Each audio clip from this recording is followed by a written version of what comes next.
Alright. Ang ating pong pinagmulan ng ating pong topic ay Search for Truth. At meron po tayong mga chart.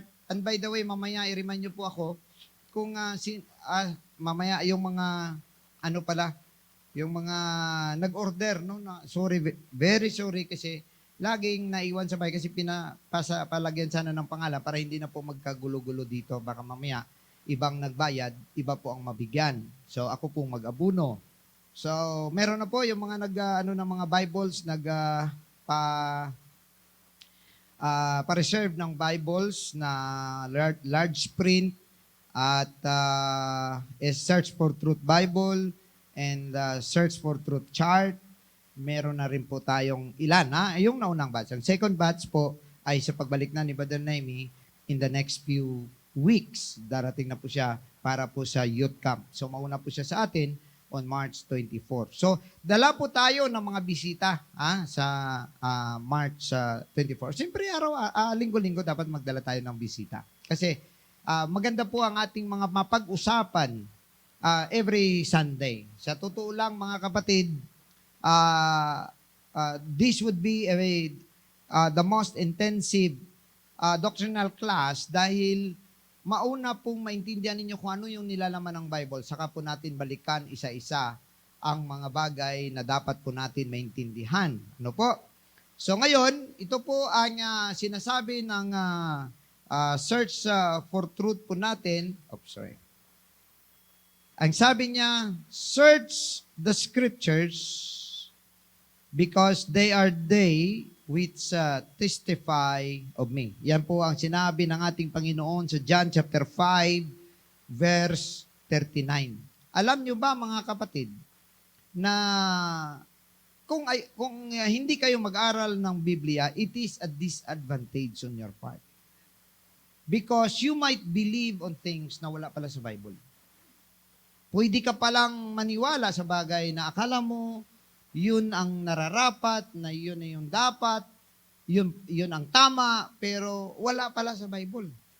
Napakarami, in fact, mga kapatid, sa history, in the Middle Ages, sobrang bulag ang buong mundo pagdating po sa katotohanan sa Biblia. And that is why nagkaroon po ng Reformation. Kung inyo pong maalala ang ating pong lesson, nagkaroon po ng Reformation because meron pong nakabasa ng Bible. Mismo ang cardinal ng Catholic Church ang nagbasa at ang pangalan niya ay si Martin Luther. Nagbasa siya at nakita niya ang kanya palang tinuturo, wala pala sa Bible. Ito pang problema, lahat ng Bible nasa Latin. Pagdating ng mga Kastila dito sa Pilipinas, Latin ang Bible. Paano mo basahin? Wala kang may maintindihan. Siyempre, misahan ka lang na omnibus secularum. Si Tomas, si Burum. Di ba? Ganun lang. Tapos, amen. Gaganon ka, pero wala kami naintindihan doon. Latin po kasi nakasulat. At ang unang nag-translate ng Bible sa English, na si John Wycliffe, sinunog na buhay. Alam niyo ba kung sino nagsunog? Ang Katoliko. Catholic Church. Bakit? Kasi, ba't niya i-translate? Tuloy, nabasa ng tao. Nakita ninyo, pag binulag ka, akala mo okay lang. Kaya maraming mga dogma na sinusunod ng tao, akala nila, susunod-sunuran lang sila, pero wala pala sa Bible. Kaya ang sabi ng ating Panginoon, seek the truth, and the truth will set you free. Yung bagay na nakagapo sa'yo, yung pala, hindi naman pala, wala naman pala yun. Maraming mga pamahiin na hindi po nararapat. Kaya po isa-isahin po natin, na pag-aralan po natin nung nakaraan ang end of the ages, yung patutunguhan po natin, at tayo na po yung nandun, mga kapatid, ngayon, pag-aralan naman natin saan nagsimula ang lahat. So ngayon, payo ng ating Panginoon, search the scriptures. Hindi niya sinabi ng mga pastor lang ang mag-search. Hindi niya sinabi ng mga apostol lang ang mag-search. Ang tinukoy niya, lahat ng tao dapat mag-search. Kaya nga po, kapag nakabanggit ang verse dito, sulat niyo sa inyong mga notebook. May mga notebook po ba tayo? May mga ballpen din kasi wala namang silver notebook, walang ballpen. Di ba? Alangan naman na laser yung mata mo, yun ang nagsusulat.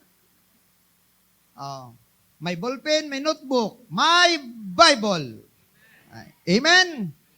Okay. So sa mga gustong mag-ano ng Bible, ay may mga mahiram tayo. No? Palagay tayo dyan ng shelf. Yung mga Bible sa taas, pwede po natin mapahiram. Sino po sa mga bisita po namin? Mostly, wala pong Bible ang mga bisita. At ang iba, wala nga mga kapatiran na iba, bisita pa, di ba? So,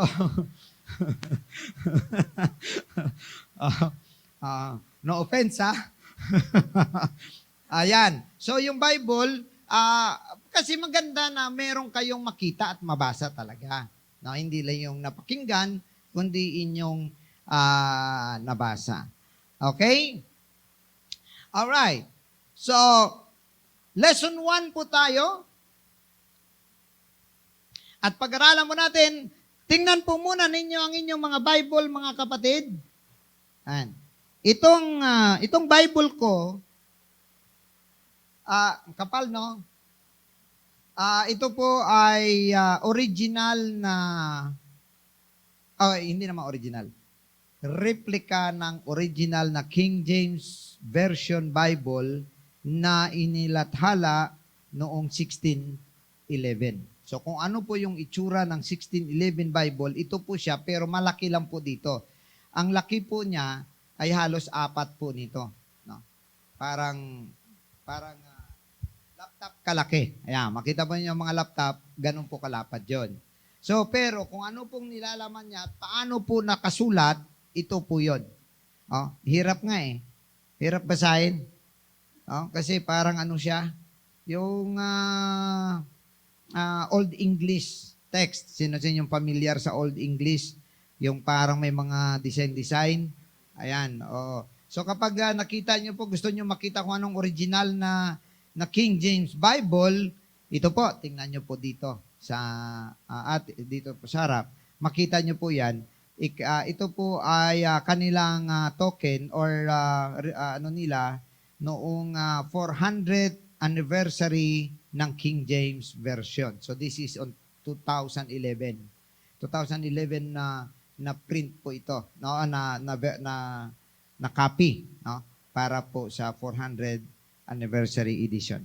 All right. Now, okay. Doon po tayo sa table of contents.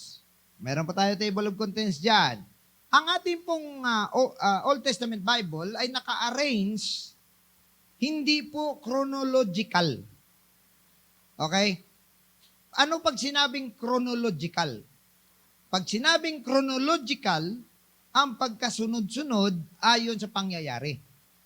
Okay? Ibig sabihin, kung sinong naunang nag-exist, siya yung nilalagay sa unahan. Tapos yung sunod naman, yan ang chronological. Ang Old Testament, hindi po chronological. Rather, topical po siya. Ang ibig sabihin, pinagbuklod-buklod ang mga aklat ayon sa nilalaman. Ayon sa mga nilalaman. For example, merong Book of Law, mga kapatid, ayan, Book of Law. Ay, sobrang liit, no?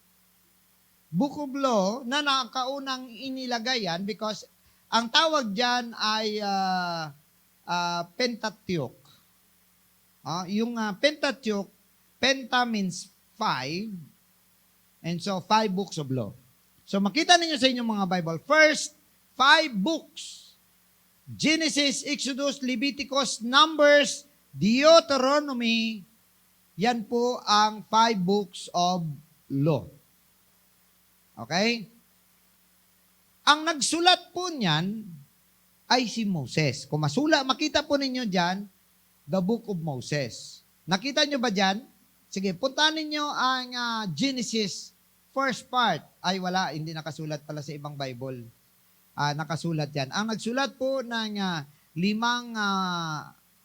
aklat na ito, ay ito, nakasulat sa Gideon's Bible. Yan, alam niyo, nung ma-convert ako, ang aking Bible ay Gideons. Ito, yung Gideons. Ang pagka hawak, kasi ito walang ibang arte eh. Wala siyang arte, very plain. Tapos, eksakto lang siya. Kaya, ma-determine mo talaga kung saan yung Psalm, saan ang Matthew. No? Maganda itong Gideons na ito. At nung ma-convert ako, ito po yung aking Bible. Hanggang sa ang Bible na yon ay nadamay sa baha nung Ondoy. So, akalain ninyo, no? Ang Ondoy, di ba 2009? 2009 ang Ondoy. Ang Bible ko na yon ay simula pa 1987. Ganun katagal yon, no? Antique na dapat yun eh. So, dito nakasulat sa Gideon's na version. Sa iba, wala po kasi. The first book of Moses called Genesis.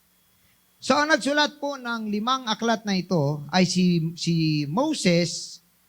And baka magtanong kayo, bakit na si Moses ang sumulat ng Genesis samantalang nag-exist si Moses sa Exodus na? Si Moses ay mabasa mo sa first part ng Exodus, pero wala po siya sa Genesis. Ang Genesis ay nagsimula sa creation ng Diyos at sa paglikha ng tao at nagtapos sa kamatayan ng isang tao. Kung mabasa ninyo yan, the last verse is about Joseph.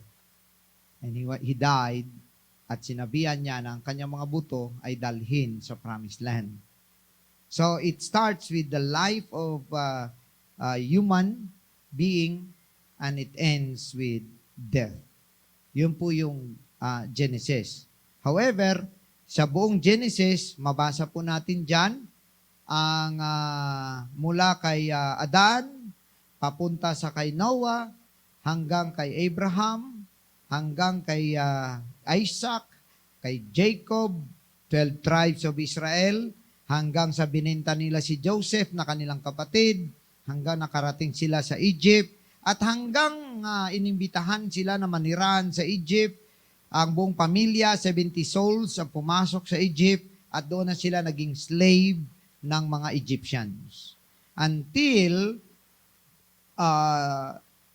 more than 300 years later, ay nagkaanak si Jochebed ng isang batang lalaki na bunso, at yan po ay si Moses. Ang kanyang kapatid ay si Miriam ang panganay, si Aaron naman ang kasunod, at siya ang pangatlo. However, at the time, nagkaroon ng decree na natitreat, o ibig sabihin, natatakot yung Pharaoh na dumami ang kumbaga ang mga Israelites, and then i-overthrow sila. So sabi ng Pharaoh, patayin lahat ng mga bata, 6 years old pababa. Kaya tinago ng kanyang nanay si Moses, dahil hindi na maitago si Moses. Sabi pa nga ng Pharaoh sa mga midwife, pagka kayo'y nagpaanak ng mga Israelites, patayin nyo na paglabas pa lang. Ay kaso hindi nakayanan ng konsensya ng mga midwives na ito. Ang sabi nila sa Pharaoh, hindi namin napapatay kasi bago pa po kami dumating, nakapanganak na. Matitindi yung mga normal delivery, walang midwife. So, nakaanak na. So, hindi na namin pwede patayin. Or else, siyempre, di ba? Magkagulo-gulo. Pero, sa totoo lang, natatakot silang patayin yung mga bata. At itong si Moses ay pinaanod sa Ilog Nile, at nagkataon naman na ang prinsesa ng Pharaoh, ng Egypt, ay naliligo. Nakita niya ang isang basket na nilagyan kay Moses. O baka naman magtanong kayo, hindi man lang nalunod yung basket. Nilagyan po yun ng nung parang gum, labas loob para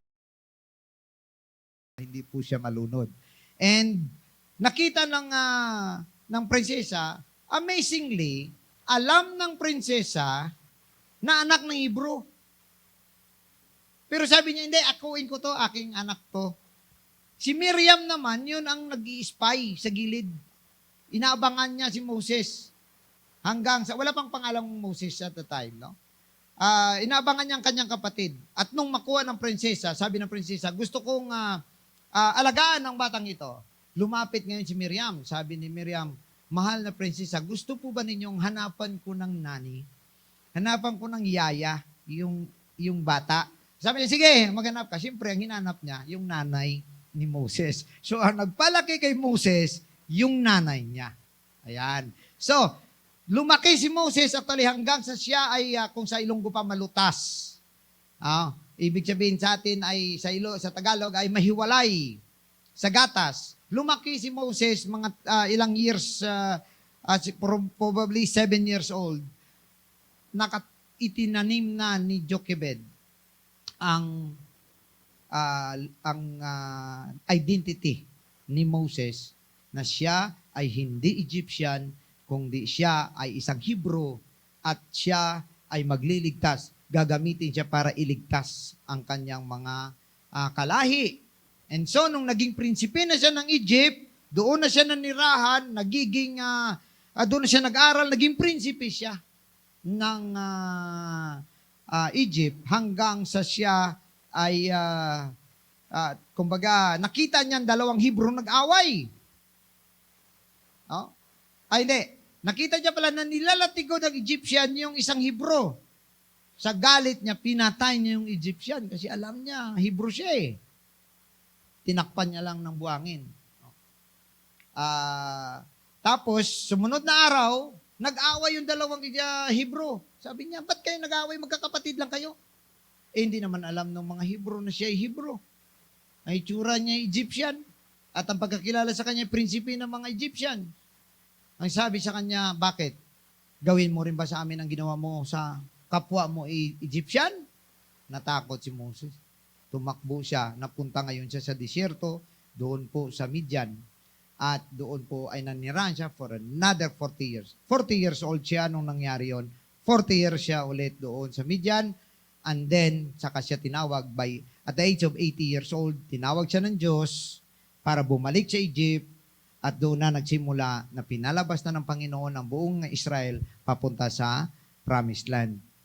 Now, ngayon, paano nasulat ni Moses ang Genesis samantalang siya ay sa Exodus? Marami pong mga bagay o dahilan ang sinasabi na paano niya nasulat ang Genesis.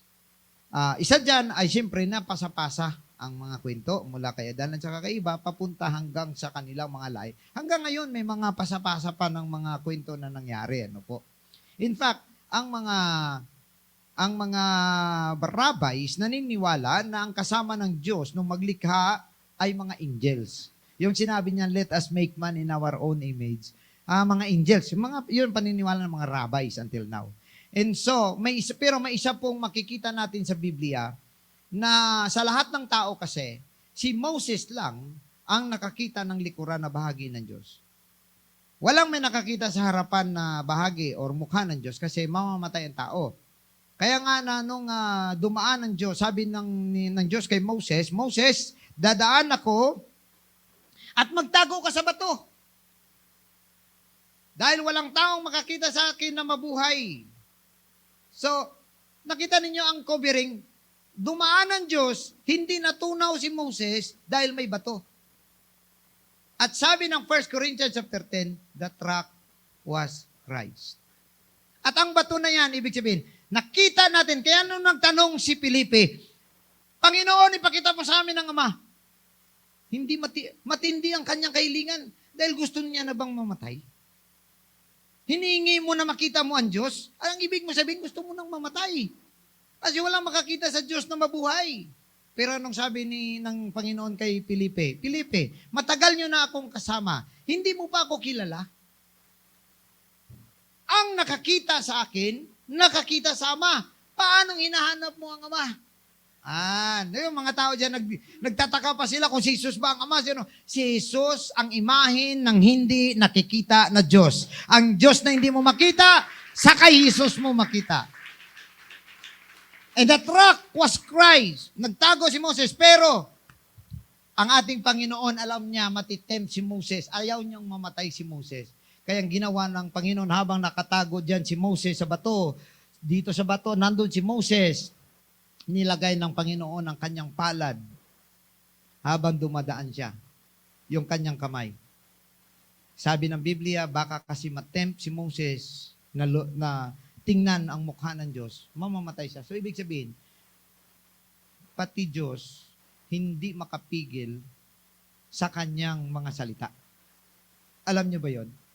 Ang sabi niya kasi, walang makakita sa Diyos na mabuhay. And so therefore, pagka nakita ni Moses yun, automatic, patay si Moses.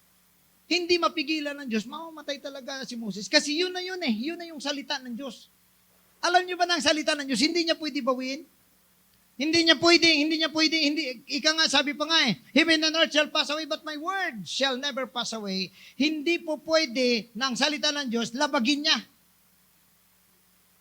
So ngayon, para masiguro niya, tinakpan niya si Moses. At alam niyo ba, sabi nga ng Biblia, by the fingers of God, He created all things.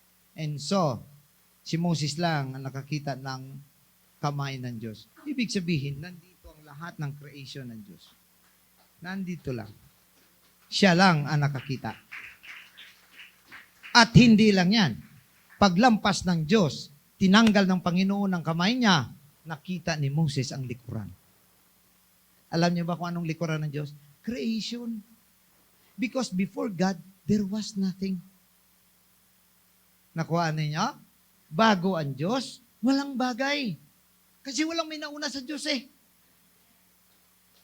Pero nung dumaan ang Diyos, nagkaroon ng tanim, nagkaroon ng mga bundok, nagkaroon ng mga ibon, nagkaroon ng lahat nandun.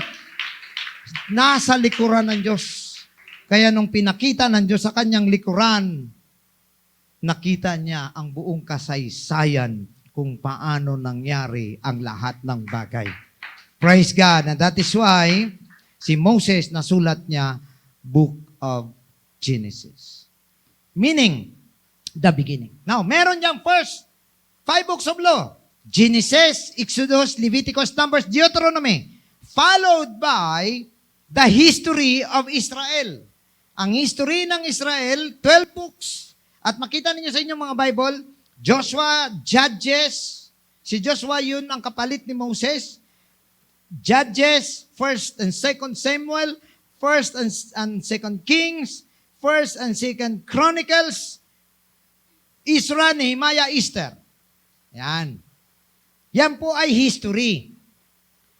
Pero mga kapatid, ang sunod niyan ay poetry books na sinulat, nagsimula naman kay Job.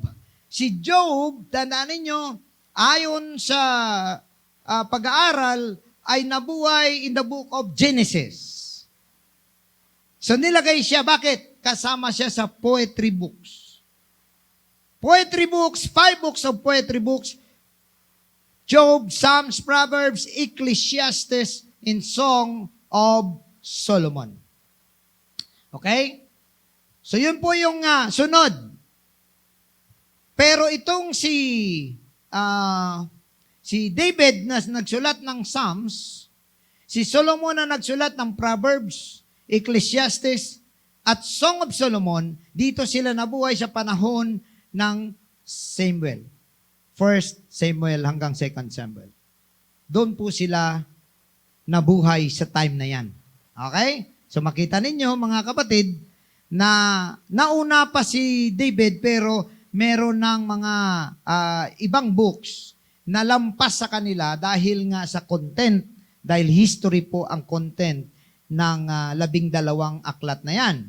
And sinundan yan ng 5 major prophets. Major prophets, si Isaiah, si Jeremiah, Lamentations. Ay, hindi po prophet si Lamentation po. Si Lamentation ay sulat ni Jeremiah, dahil siya'y nanaghoy sa sama ng loob sa nangyayari sa Israel. So Isaiah, Jeremiah, sinulat niya ang Lamentations, then Ezekiel, Daniel. Dahil mga prophetic books po ang mga ito, at tinawag po silang major prophets, it doesn't mean na sila po ay pinakamalaki sa lahat ng mga propeta, rather, the content of their book is wider. Ibig sabihin, mas marami silang sinulat at parang aklat talagang kanilang nasulat, at yan po ang 5 major, kaya tinawag silang major prophets, na sinunda naman ng mga minor prophets, which is the 12 books of Hosea, Joel, Amos, Obadiah, Jonah, Micah, Nahum, Habakkuk, Zephaniah, Haggai, Haggai. Yun yung pag-pronounce nila. No? Sa atin, okay na yung Haggai. Hagay-hagay lang. No? Sikaraya and Malakay. Yun po yung 12 minor prophets. Tinawag naman silang minor prophets dahil maiiksi lang po yung sulat nila. Sometimes isang chapter, 2 chapter, 3 chapter. Pero yung iba po na ito ay malaki. Kaya tinawag silang major prophets. So all in all, meron po tayong 36 books. And ito po ay naisulat ng 32 writers. Ay, saglit. Saan na ba tayo? Ayan. 32 writers in the span of 3,600 years. Ang Old Testament, mga kapatid, ang kanyang coverage ay 3,600 years. 32 writers. Writers, tama po ang punto, ang pagkatawag, writers, because they are not authors. The author is God. They just wrote what God wants them to write, and so they are writers. Properly called writers. 32. Imagine ka, mga kapatid, ang Biblia, sinulat ng iba't ibang manunulat sa haba ng ilang libong taon, pero hindi nag-away-away ang mga sinulat. Lahat nagkakasundo. Matindi, no? Wala kang may makitang aklat dyan. 3 lang katao magsulat yan, mag-aaway-away na sila.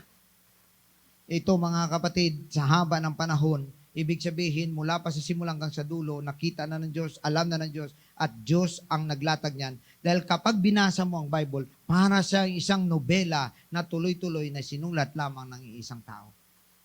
Matindi, mga kapatid. Ano po? Now, ngayon, paano ba nakarating sa atin ang salita ng Diyos? Mula yan sa ating Panginoon, ang unang nagsulat ng salita ng Diyos ay ang Diyos mismo. Sinulat niya yan sa Table of Stones na ginawa niya sa Mount Sinai at binigay niya kay Moses. At yun po ang first 10 commandments. The 10 commandments, yun po ang sinulat niya sa bato, binigay niya kay Moses. Nauna, number 1, thou shalt not have any other gods before me. Yun ang pinakauna. Thou shalt not make any graven images. That's number 2. Thou shalt not bow down before them. Ibig sabihin, mga kapatid, sa simula pa lang, sinabi na ng Diyos, huwag kang magkaroon ng ibang Diyos. Pangalawa, huwag ka nang gumawa ng ibang Diyos. Kahit anong klaseng graven images na kawangis ng nasa langit, kawangis ng nasa lupa, kawangis ng nasa dagat, huwag kang gumawa. So mga kapatid, ang first commandments na ito, mismo ay nilabag ng napakaraming mga tao, pati ng Israel bandang huli. Alam nyo ba, hindi mahaba ang pasensya ng Diyos sa mga pagkukulang ng Israel. Mahaba ang pasensya ng Diyos doon sa kanilang mga kasalanan, mga injustices, immoralities, mga nagawa nilang mga pagkakamali, mga pagnanakaw, mahaba ang pasensya ng Diyos. Pero nung nahulog sila sa idolatry, naubos ang pasensya ng Diyos. Pinalaya sila mula sa promised land. Alam niyo ba, mga kapatid, kung ito po yung normal na buhay, ito po yung righteous life, ito po yung evil life natin, Pag nagkasala po tayo, pagka tayo po ay nasa Panginoon, umaakyat ang ating level. Pero kapag nagkasala tayo, bumabagsak tayo rito. Pero kapag nag-commit ka ng idolatry, baba ka talaga. Matindi. Now, take note, brethren, that idolatry is not only about the images. It is about things that takes God from us. Mga bagay na kumukuha ng ating priority sa Diyos. Nagiging Diyos-Diyusan. Sa totoo lang, pwede mong magiging idol ang iyong anak. Pwede mong maging idol ang iyong bahay. Trabaho. Pera. Prestige. Marami po ang pwede maging idol. Gadget mo, pwede maging idol mo rin. Amen? Yun yung problema natin. Palagay ko, pag iban ang cellphone, kasama na tayong namatay. Mayroong hindi mabubuhay walang cellphone. Tama po ba? Oo, kaya yung mga may edad na ipinanganak bago mag-1990, magpasalamat actually sa totoo lang. Kasi naabutan pa natin yung magandang buhay. Ngayon, sinasabi lang nila na buhay kay ganda, hindi maganda. Sa totoo lang. Ha? Napakahirap intindihin, pero pahirap pa rin ang buhay. Kahit na matindi ng teknolohiya natin, pahirap ang buhay. So mga kapatid, unang-una yan. Pero pagbaba ni Moses, 40 days and 40 nights sa Sinai si Moses, pagbaba niya, nainip ang mga tao, gumawa sila ng baka na ginto at doon sila nagsasamba. Alam nyo ba kung saan sila naggumawa ng baka na sasambahin? Punta kayo sa Nasugbo, nandun lang. Punta kayo sa Nasugbo, may sanga dyan, may baka dyan. Sabi ko nga, uy, dito pala nagsamba ang mga Israelites. So, ando pa baka talaga, hindi lang ginto. Pero mga kapatid, nainip sila, gumawa sila ng pagbaba ni Moses, ang kanyang mukha dahil nagkaroon siya ng fellowship sa Diyos, halos mas maliwanag pa sa araw ang kanyang mukha. Nagliliwanag si Moses, bumababa siya galing doon sa Mount Sinai. Unfortunately, pagbaba niya, nakita niya ang mga tao. Sabi niya kay Joshua, Joshua, bakit maingay? Sabi ni Joshua, meron po silang ginawa. Nung makita doon, abay nagsasamba na sila sa golden calf. Sa galit ni Moses, dahil number 1, number 2, hinampas niya ngayon doon sa baka. Nabasag yung bato. At sabi niya, lahat kayo na nagsamba, pila! Dinikdik ngayon yung ginto, pinainom, isa-isa, lahat uminom. Iwan ko anong lasa ng ginto, mga kapatid. Pero lahat sila, 24 carats yun. Alam nyo kasi ang ginto, kaya ang yayaman doon, yung mga taong sa mga nila, sa mga dumi nila, yung mga naglinis ng mga dumi nila, andun ang mga ginto eh. No? Pagka yun ay niluto mo at lulutang mga ginto, 24 carats. Alam niyo bang ginto na 24 carats? Kaya mo pala yung kagatin. Oo, di ba yung testing nila ng ginto ba to? Kinakagat nilang ganon. 24 carats, malambot. Alam niyo ba na ang gold may pinakamataas na malleability? Maring hindi niyo alam kung anong malleability. Yung kakayahan niya na stretch siya into thin line. Mas manipis pa sa buhok. Kaya lahat ng microchip sa inyong mga laptop, mga cellphone, may gold yan. May gold yan, kaya binibili. Napunan nyo ba na may bumibili ng lumang cellphone na kahit na hindi po kasi sila interesado sa cellphone. Doon sila sa mga IC at saka doon sa mga chips. Doon sila interesado kasi kapag tinunaw mo yan, sa katagalan, lumulutang yan. May mga ginto dyan. O, di ba? May mga, sa mga, nagtrabaho itong mga ito sa, yung iba sa mga elders natin, nagtrabaho yan sa, ano ba tawag sa inyong, semiconductor. Ginto, may ginto yan. Ginto lang yan. Kasi ginto lang ang pwede mong paliitan ng ganon. So mga kapatid, yun ay bugso ng damdamin ni Moses dahil nakita niya mismo ang Diyos. At pagkatapos pagbaba niya, yung mga tao nagsamba sa ibang Diyos-Diyusan. Pero nung tinawag siya ng Diyos, Moses, halika rito. Bakit mo binasag ang bato? Ikaw ba gumawa? Hala, akyat! Kawawang Moses, another 40 years, 40 nights, walang kain, walang tubig, akyat sa bundok. Pagdating sa bundok, sabi ng Panginoon, gumawa ka ng bato, magtiltig ka dyan. Tiniltig ni Moses yung dalawang bato. Kalain mo yun, mga kapatid, gutom ka na, uhaw ka pa. Tapos, kung tutuusin, parang kung ikaw leader, mag-resign ka na lang, di ba? Sasabi mo sa Panginoon, pumili ka na lang, Lord, ng iba, ayoko na. Di ba? Akala mo leader ka. Sa totoo lang, grabe po ang pressure sa leader. Damn if you do, damn if you don't. Sa totoo lang, hindi nyo lang po yun nakikita. Pero, imagine ka, wala naman siya kasalanan. Sana, bugso ng damdamin lang, kaso ang mali, mataas din ng temper ni Moses. Sabi sa kanya, the meekest man on earth. Pero mataas pong temper niya, pag lalo ng sarili mong mga doktrina, ay galit na galit si Pablo. Ganon din si Moses. Pero pagdating sa awa sa tao, napakamaawain ni Moses. Pagdating sa tao, the meekest man on earth nga eh. Nung bumalik siya doon, sabi ng Diyos, gumawa ka ng tablespoons at sulatan ko. Pangalawang beses, sumulat ang Diyos by His finger. Dala-dala ni Moses at yun na yun ang nakatago sa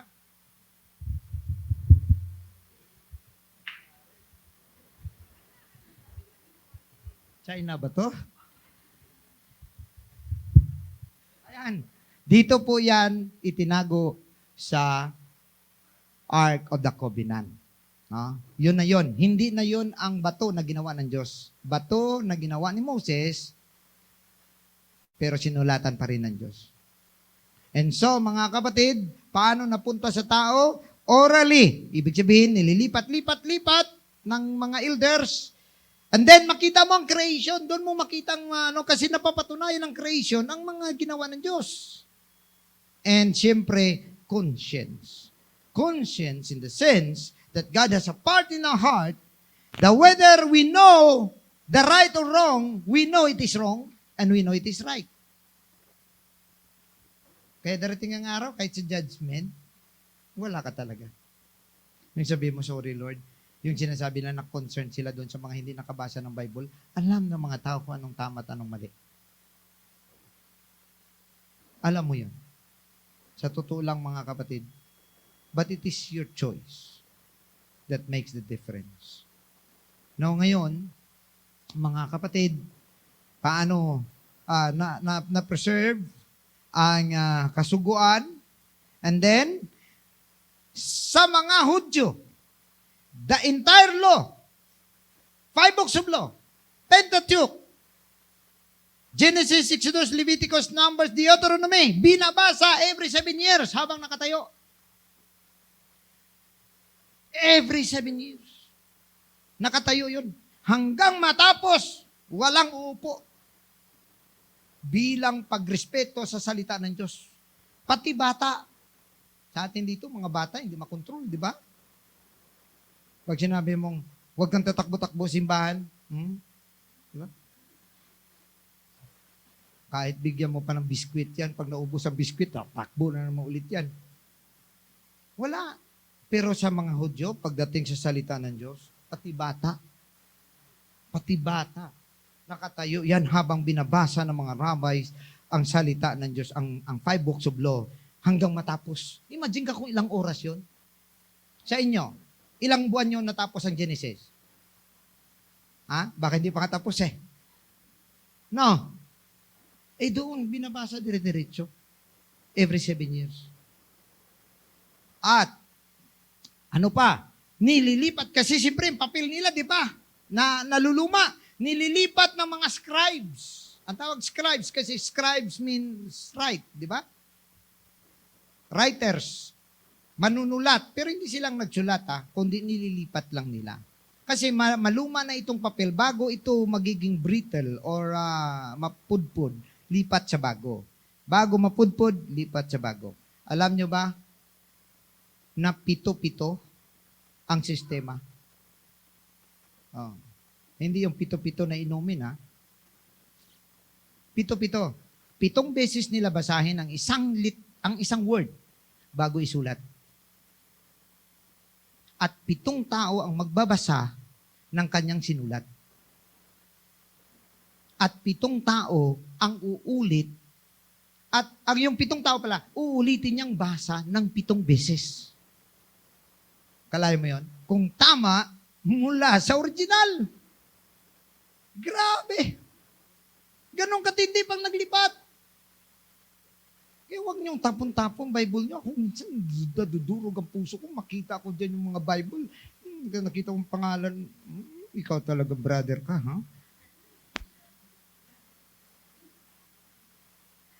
Oo.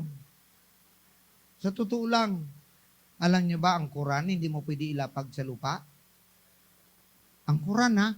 Hindi ka pwedeng humawak ng Quran na hindi ka nakahugas ng kamay. Quran yun. Ginawa lang ng tao yun. Walang patunay na ginawa ng Diyos yun. Kasi walang propesiya doon na natupad. Eh sa atin, Bible, yay, tapos na. Welcome home! Tapos pagka, hala, alas 9 na.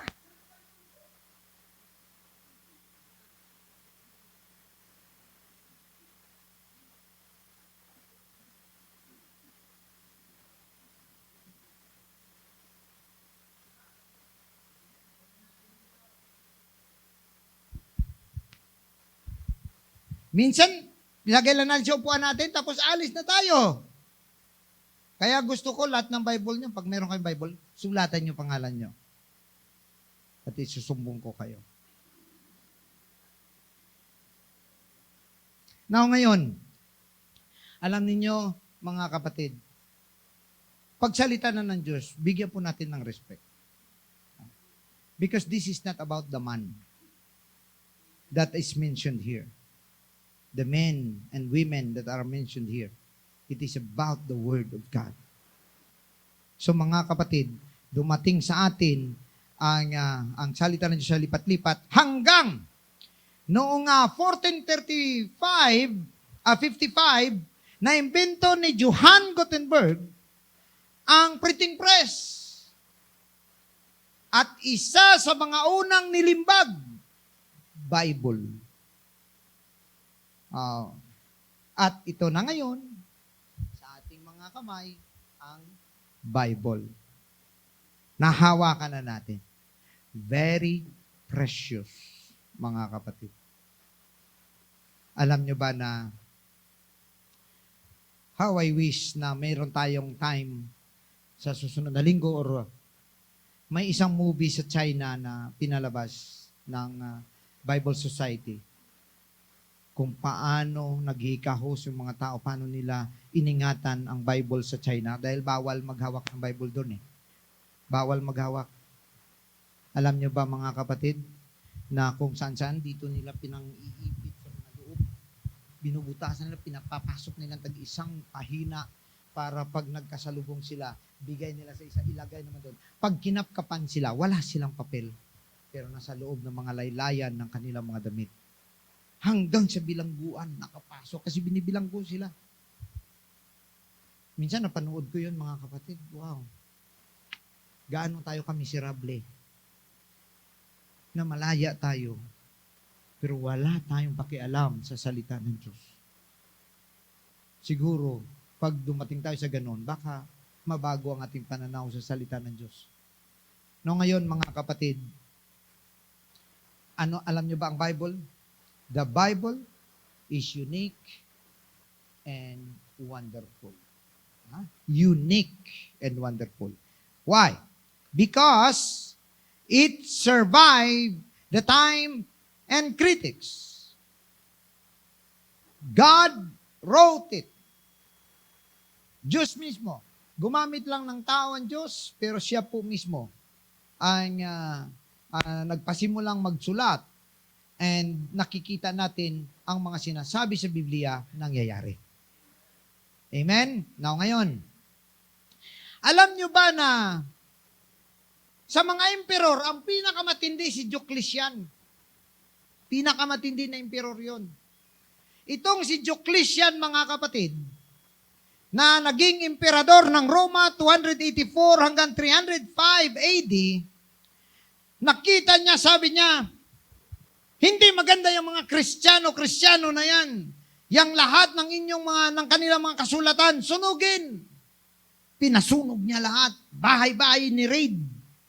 At tapos sabi niya, ang sino mang makita na may hawak ng Biblia, patayin. Kapag hindi niya ni-report na meron siya, sabi niya, i-submit ninyo yung mga kopya ninyo ng mga scriptures na lagay nyo, idalin nyo rito sa akin. Kapag hindi nyo yan sinurinder, sunugin kang buhay. Kasama ang Bible. At lahat ng bahay ng Roman Empire. At alam nyo ba, bago siya namatay, bago siya nag-abdicate kasi siya ng kanyang throne in 305 AD. Sabi niya, I am successful in eradicating the Bible and Christianity. Yan ang sabi niya. Naging successful daw siya. Ang pumalit sa kanyang emperador after several years of conflict dahil nagkaroon ng East and West ang Roman Empire, hanggang sa na-unite ito ng isang emperador na naging emperador ulit, at yan po ay si Constantine. Si Constantine naman, iba. Maaring ginamit din siya ng Diyos, pero siya sumunod kay Diocletian at naisip niya, maganda na relihiyon ang Kristyanismo. Posible nakita niya sa mga tao, sa values ng mga tao. Posible nakita niya ang oportunidad. At ang sabi niya, kailangan ang lahat ng mga simbahan i-restore at may Bible ang bawat simbahan. Ang sabi ni Constantine, sino man sa inyo ang may kopya ng Bible, dalhin sa akin, merong reward. In 24 hours, 50 ka Bible ang dumating.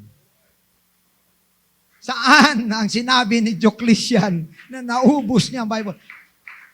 The Bible is indestructible. Marami na yang nag-attempt.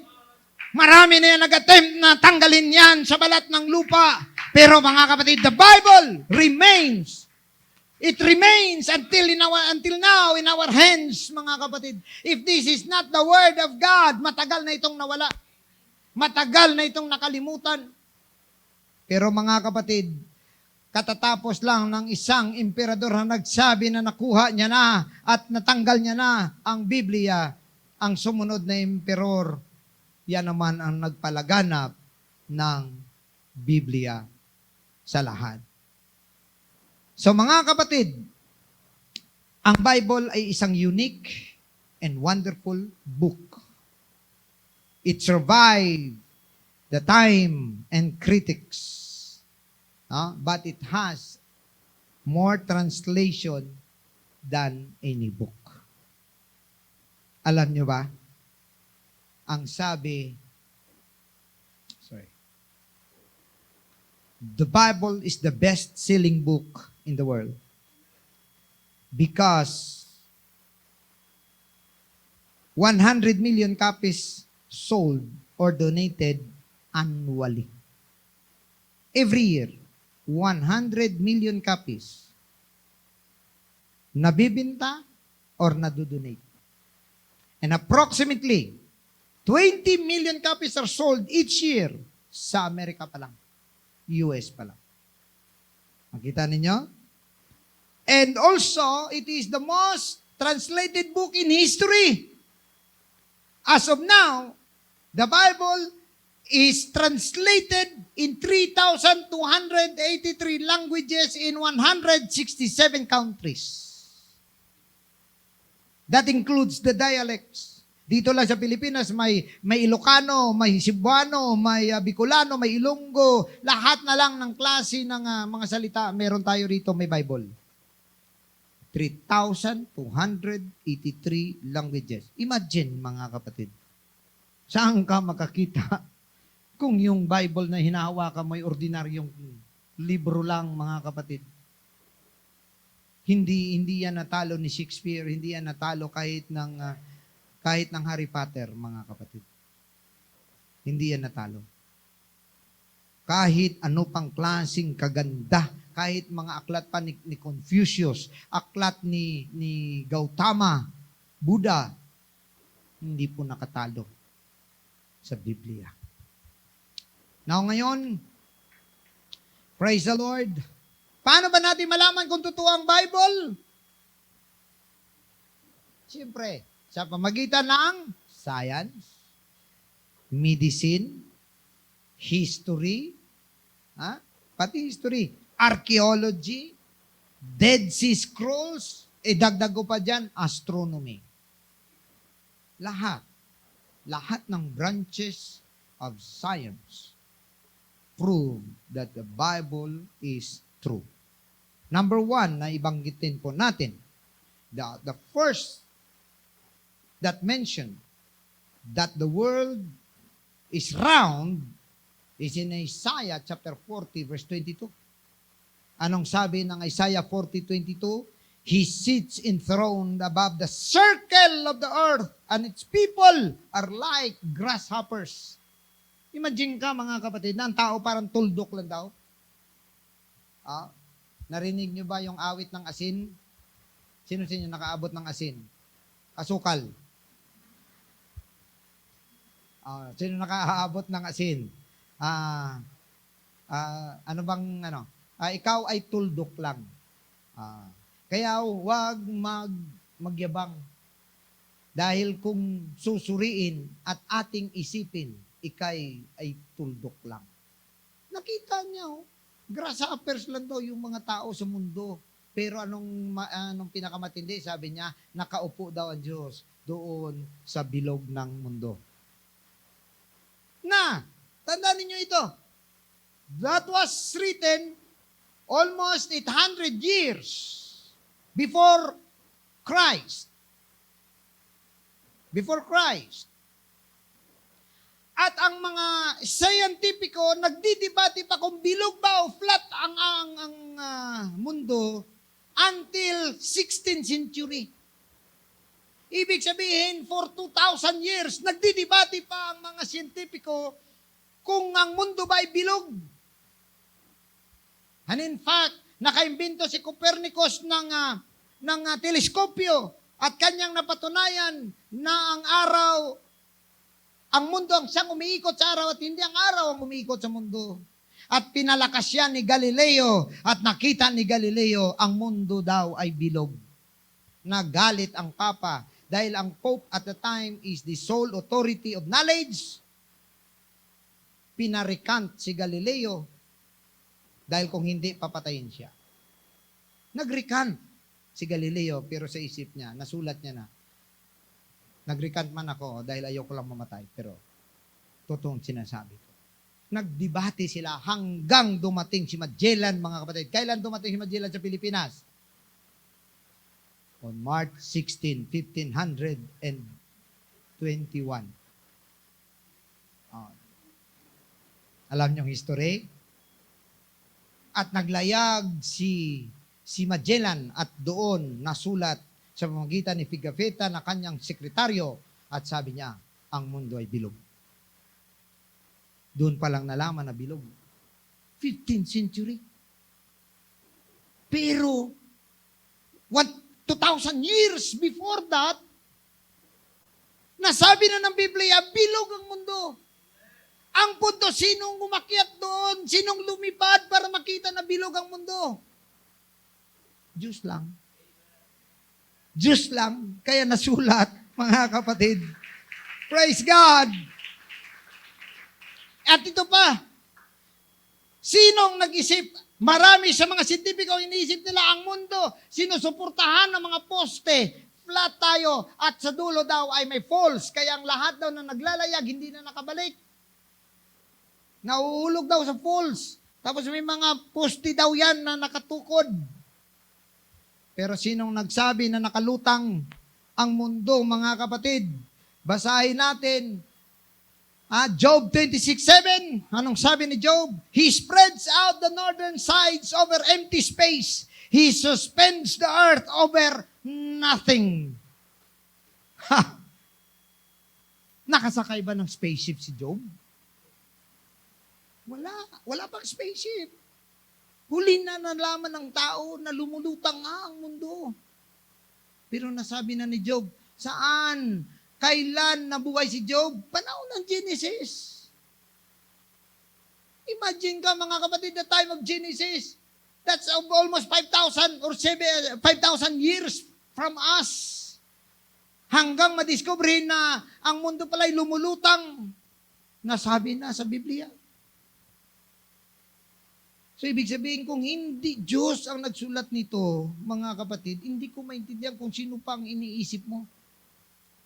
Dahil walang nakalabas sa mundo. Ngayon lang natin alam yan dahil naipakita na. Ano pa? Sa medisina. Noong unang panahon, nag-oopera sila patay. Hindi nila malaman, bakit namamatay ang tao? Paano pala? Tulo ng dugo. Ubos. Na-discover nila na dapat pala pag nag-opera ka, binabalikan ng dugo. So meron silang dugo ng hayop nilagay. Humaba ang buhay ng konti minuto, pero patay pa rin. Doon nila nalaman, may iba-ibang klaseng dugo. Pero anong sabi ng Biblia, mga kapatid, sa Leviticus 17:11? For the life of a creature is in the blood. Akalain mo yun, huli na nalaman ng mga medisina na kailangan pala ng dugo para mabuhay ang tao. At ngayon, para malaman ng inyong mga sakit, ano ang kinukuha sa inyo para i-check? Dugo, CBC, complete blood count. Diba? Kaya mga kapatid, huwag kayong, lahat ng sakit nasa dugo, malaman sa dugo. Tinatransport ng dugo ang lahat ng sakit. Kaya natural lang na sinasabi ng ating Panginoon, huwag kayong kumain ng dugo. Ang dami pong laman, huwag na pong pagdiskitahan ang dugo. Dahil ang lahat ng sakit nasa dugo. Pero ang dahilan kung bakit hindi mo kainin ng dugo, because blood is life. It should return to the earth. Kaya wag na po kayo maghinayang sa dugo ng manok, dugo ng baboy, sinaslice-slice pa, square-square. Ha? At habang iniihaw-ihaw, naglalaway ka pa. Doon ka lang sa impyerno mag-ihaw. Ang dami. Ang dami ng laman, huwag na po yung dugo. Hayaan nyo na po yung dugo. Huwag kayo maghinayang sa dugo, mga kapatid. Kasi ang dugo, sinabi talaga ng Panginoon, huwag mong kainin. So anong hindi natin pwede kainin? Huwag kang kumain ng dinuguan. Puto na lang. Kasi may dugo eh. Ano pa? Mga hayop na hindi nakalabas ang dugo bago mo kainin. For example, the bitag mo, hindi na nasugatan, namatay na lang sa gutom. Huwag kainin. Pagdating mo, ang iyong baboy ay matigas na, nanlalamig na, patay na. Huwag ka maginayang. Ilibing mo na lang. Yan, sayang naman, pamigay mo sa kapitbahay, huwag maging pusher.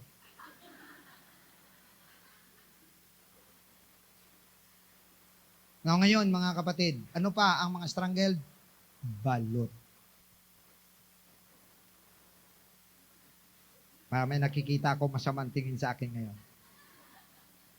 Balot. Bakit balot? Ang balot, makita nyo, puro ugat. Kasi may dugo na. The first thing that develops inside the womb is the blood. It's the blood. Mauna ang heart. Actually, ma-form ang heart pagkatapos siya magdi-distribute ng dugo. Unang dugo. So, ang balot, buhay yun nung niluto. Pag tiniltig mo nga yan, baka tutukain ka pa eh. Oo. Kaso niluto. Oh. Alam niyo ba sabi nga ng ating Panginoon? Sabi niya, huwag mong kainin ang hayop na may anak. Buntis. Ibig sabihin, ang ating Panginoon, may respeto po sa buhay. Ha? Kaya nga mga kapatid, ang uso ngayon, minsan abortion, hayaan nyo na po mapahiya kayo. Huwag nyo ipa-abort. Amen? Kasi buhay yan eh. Mas okay na yung mapahiya ka. Lalampas lang yan. Mga artista nga, sobra pa dyan eh. Diba? Nakakalimutan lang din. Diba? Kaysa magbayad ka sa Diyos. Amen? So ngayon, mga kapatid, ano pa? Bilisan ko, kay baka mamaya wala nang oras si Pastor Rod. Hydrologic cycle. Itong hydrologic cycle, mga kapatid, baka hindi niyo alam, ito po yung pag-ikot. Sino? Ang Pinoy, wala pa pong ano eh. Wala. In-inspeksyon ko ang Pinoy. Pinoy po siya talaga. So,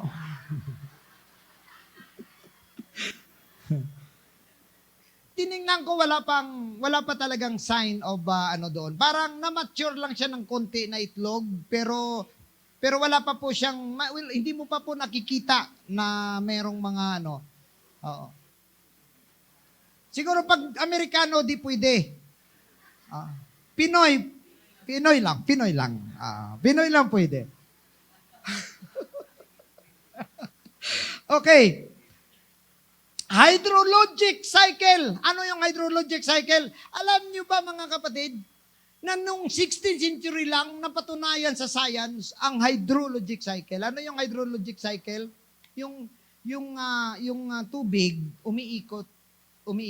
Anong sabi ni Amos? He calls for the waters of the sea and pours them out over the face of the land. Nakita ninyo? Wala bang may nakaunawa na ang tubig pala ay nagiging vapor and then pagkatapos akyat, tapos magiging ulan. Sinabi na ni Amos. Ang hydrology cycle was mentioned in the scripture, saglita. It was mentioned in the scripture 800 BC. Si Aristotle nag-mention siya na theory pa lang na merong light water na kinukuha ang araw habang siya ay nandyan. Paglubog niya, ibuhos niya as rain. Theory pa lang. But it was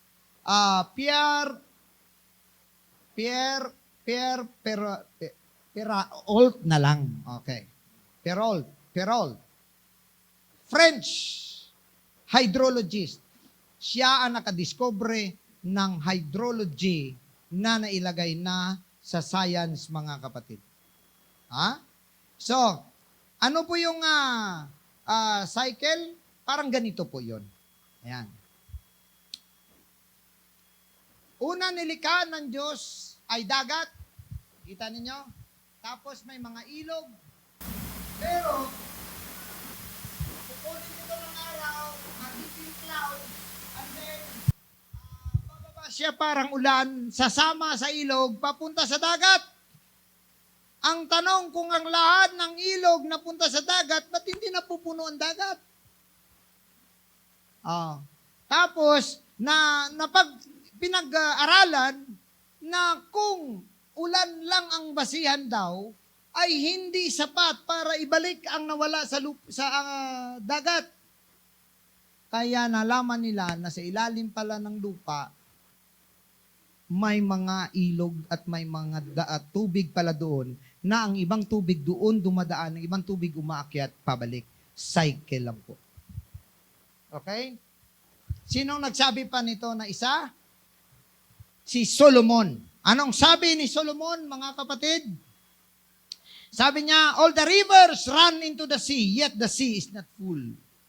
Unto the place from whence the rivers come, thither they return again. So kung saan daw galing ang tubig na napupunta sa ilog, bumabalik doon. At ngayon lang yan, 1600 lang yan, mga kapatid, na patunayan na totoo at tama. So imagine ka, kung inyo titingnan ang inyong mga Bible, mga puno ito ng kaalaman sa science, sa lahat ng klase, mga kapatid. Nandito ang lahat. Kaya iwan ko kung meron pang nagdududa sa kapangyarihan ng katotohanan sa salita ng Diyos, pero maging ang history, mga kapatid, ay nagpatunay. Medyo wala na po akong oras, pero bilisan ko lang, Pastor Rod, sorry. 605 BC, mga kapatid, dito nakasulat sa Daniel chapter 7 na magkaroon ng mga kaharian. Dito yan nasulat, panahon ng Babylon. Pero binanggit ng Diyos, sa sunod mo ay merong isa pang kaharian. Sa sunod mo dito, mula dito, Babylon. Tapos silver ay may isang kaharian na dalawa na magsanib pwersa. Tapos may susunod na isa pa. Tapos may susunod na mahati sa dalawa. At tapos talampakan, bakal at putik. Ito ay bakal, ito ay tanso, ito ay pilak, ito ay ginto. Sabi ng Biblia, sabi ng Diyos, ikaw, Babylon, ang ginto, sa susunod mo ay merong isang mayamang kaharian na magsanib pwersa, at yan po ang Medes at Persia na nagsanib at nilusob nila ang Babylon, natalo nila hanggang naging isang kaharian ang Persia, at pagkatapos naman ay nilusob siya ng ng Greece, na si Alexander the Great defeated Darius in 331 BC. So imagine ka, mga kapatid, sa panahon ni Daniel, sinabi na ng Diyos ang pagkasunod-sunod ng kaharian, ang history nagpatunay na tama ang pagkasunod-sunod ng mga kaharian. Wow! Sa ganitong mga bagay, mga kapatid, hindi mo ito masabi na ordinaryong tao lang ang nagsulat ng Biblia natin. At ngayon, hindi lang yan, mga palatandaan sa langit. By the way, sa April 8, itong taon, sa sunod na mga linggo, magkakaroon po ng total lunar eclipse na very rare. Very rare because it will be the longest. And it will cover almost the Latin America, part of US, part of Canada. So may mga patunay po sa mundong ito na alam niyo ba kung anong sunod? Ito, nangyari daw ito noong 1972, sinunda ng 2024, pero ang sunod niyan, 2106. 2106 pa ang kasunod niyan. Hindi ko alam, millennium na siguro yun. Kaya mga kapatid, sikap-sikap tayo, sa rapture tayo. Amen? Rapture tayo. Sa mga bisita namin, mahal namin bisita, sikapin ninyo. I do not know what hinders you, but you have to decide for God. You have to decide for Jesus. Dahil wala na tayong choice, mga kapatid, dahil pinatunayan na maging ang mga propesiya ay totoo at tama, mga kapatid. Meron silang mga nakasulat at isa na dyan, mga minamahal, ang history. Makita natin dito. Nakasulat dito ang pagbabalik ng Israel. Isaiah 11 nakasulat at nangyari ngayon. Ang aliyah means the return of Israel. Pagbabalik. Nangyari ngayon. Naisulat yan sa New York Times, mga kapatid. Luke 21, verse 24, all of Jerusalem is restored to Israeli hands in 67. Nakasulat na rin po yan na marirestore po sila. Nangyari po yan sa mga ganitong time, 1950, 1960, 1970, 1980. Sinulat 2,000 years ago.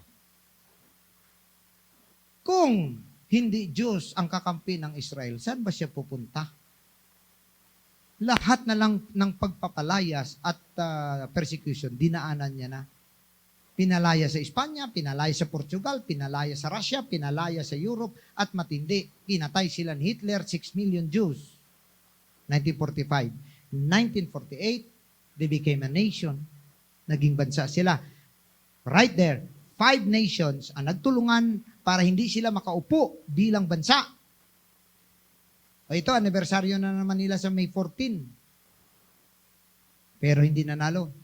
Nagbuo ulit ng alyansa ang 6 na bansa laban sa Israel noong 1967. 6 na araw lang, tinalo sila ng Israel.